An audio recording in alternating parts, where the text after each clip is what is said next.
A storm has descended over Denmark's most revered institution, the royal family, shattering long-held assumptions, confusing even the most loyal supporters, and igniting a nationwide conversation that few saw coming. The nation, known for its deep respect for monarchy, has suddenly found itself gripped by a whirlwind of criticism and bewilderment following a turn of events so unexpected, so uncharacteristic, that it has left royal watchers, citizens, and international observers stunned.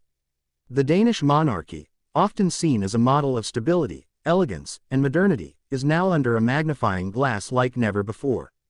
This unfolding drama begins not with a grand proclamation or royal scandal traditionally marked by excess, but with a sequence of decisions, silences, and sudden public shifts that have culminated in an uproar that even seasoned royal experts failed to anticipate.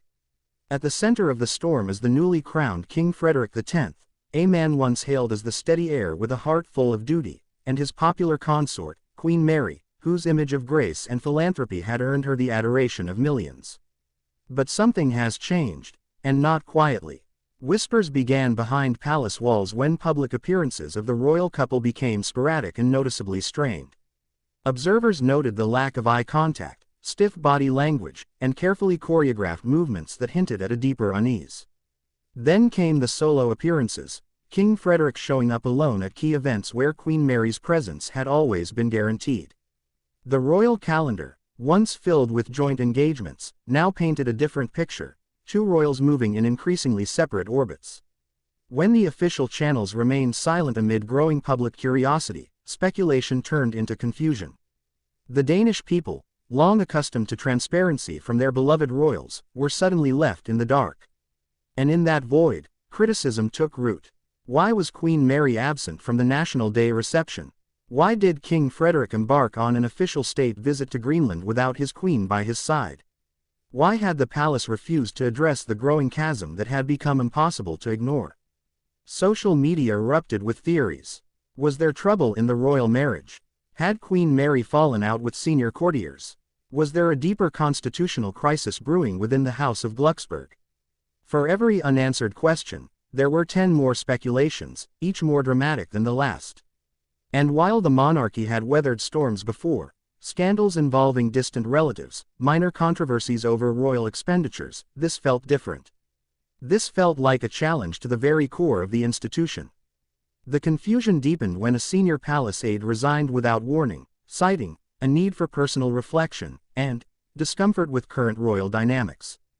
Danish tabloids seized on the resignation, while international media picked up the scent of royal trouble brewing in one of Europe's most seemingly serene monarchies. Headlines screamed of betrayal, icy silences, and an internal feud that was no longer containable. Yet even as speculation mounted, the royal palace maintained its silence, issuing only vague statements about private matters and ongoing commitments. That silence, rather than calming the storm, fueled it. What were they hiding? Why now? Why the sudden change in tone, in appearances, in energy? For the Danish people, known for their trust in public institutions and for holding their monarchy in high esteem, this silence felt like a breach of that trust. The confusion morphed into criticism, voiced not only in newspaper columns and gossip forums but in respectable academic and civic circles. Some accused the royals of detachment, others of lacking empathy during a time when national unity was more important than ever. The monarchy, traditionally viewed as a unifying force, suddenly appeared distant, fragmented, and alarmingly opaque. And then came the most dramatic moment of all, an open letter published in a leading Danish newspaper signed by a group of cultural figures, historians, and former royal advisors, urging the palace to address the crisis head-on. The letter, elegant yet firm, implored the king to reconnect with the people, to remember the sacred bond that ties the monarch to the nation. It called the silence deafening, and the confusion unworthy of Denmark's proud royal legacy. That letter went viral within hours. TV panels debated its implications, experts weighed in with passionate arguments, and citizens flooded the internet with personal stories about how the royal family had inspired or disappointed them. Some defended the king and queen, insisting they were human beings entitled to privacy and grace. Others, more critical, warned that the monarchy could not afford to ignore the people's longing for truth and transparency. Meanwhile, Queen Mary finally made a rare solo appearance at a children's welfare charity event, poised, smiling, but noticeably different. Her outfit, a striking blend of elegance and symbolism, was heavily scrutinized. Some said her choice of a sapphire brooch was a subtle nod to strength and resilience, others believed it signaled sorrow. Either way, her calm demeanor only added more intrigue to an already fiery debate. King Frederik, days later, gave a speech at a military commemoration. His words were solemn, his voice steady, but to the trained eye, his usual warmth seemed muted. There were no references to family, unity, or his queen. Just patriotism, service, and duty. The absence of even a passing mention of Queen Mary was not lost on anyone. As royal commentators scrambled to piece together the deeper meaning behind every phrase, every appearance, every choice of clothing, Denmark found itself in an unfamiliar position.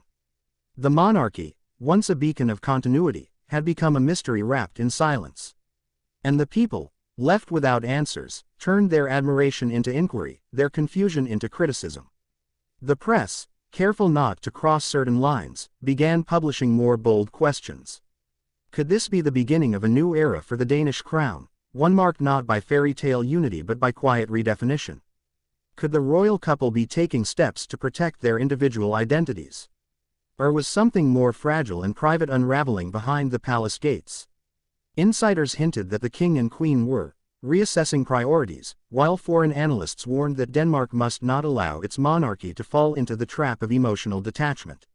Monarchies, after all, survive not just by tradition, but by maintaining a living relationship with their people. Silence, while sometimes strategic, can also be damaging. Through it all, the Danish public has responded with a blend of disappointment, curiosity, and cautious hope. Some call for patience, others demand answers. But one thing is clear: the unexpected turn in the Danish royal family has transformed what was once seen as an impenetrable institution into something much more vulnerable, much more human, and, ironically, much more relatable. Perhaps this moment of confusion is not a crisis but a crossroads.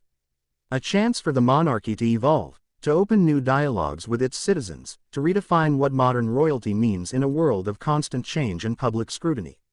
Or perhaps it is a warning that even the most beloved institutions must remain vigilant in guarding not only their image but their connection to the people they serve. And so, Denmark watches. The world watches. And all eyes remain fixed on Amalienborg Palace, not out of idle curiosity, but out of genuine concern and emotional investment in a royal family that has, for generations, served as the nation's heart and soul. What happens next could redefine the future of the Danish monarchy forever. And in this moment, one cannot help but ask, can the crown reconnect with its people before the silence becomes irreversible? Don't forget to like, share, comment, and subscribe for more in-depth royal revelations and exclusive updates from inside palace walls.